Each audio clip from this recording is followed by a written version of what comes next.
It is Monday morning. 2 டேஸா video post போடல. Like எப்படின்னா கொஞ்சம் சோம்பேறித்தனமா இருந்துச்சு. அதனால சரி அப்புறமா போட்டுக்கலான்ற மாரி அப்படியே விட்டுட்டு அது 2 டேஸ் ஆயிடுச்சு.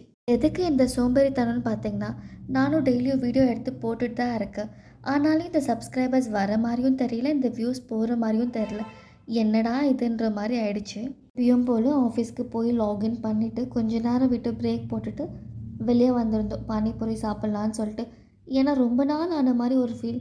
பானிபூரி சாப்பிட்டு, சரின்னு சாப்பிட்லாம் இன்னைக்கின்னு சொல்லிட்டு வெளியே வந்திருந்தோம்.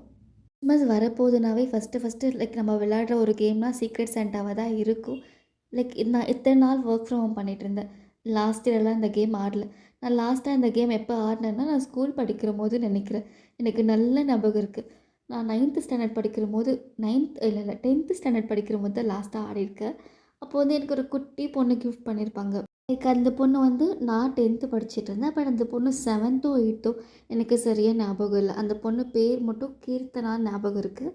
லைக் எனக்கு அந்த இயரிங்ஸு, ஜும்கீஸு அதெல்லாம் வாங்கிட்டு வந்து குடுத்துருந்தாங்க. ரொம்ப நல்லா இருந்துச்சு.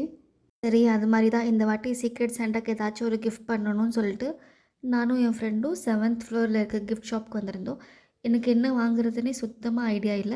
என் ஃப்ரெண்டு தான் நான் வாங்குறதே எடுத்துகிட்டு போய் குடுன்னு சொல்லிட்டு, கடைசியில ஏதோ ஒண்ணு கிஃப்ட் வாங்கி பேக் பண்ணி குடுத்துட்டோம்.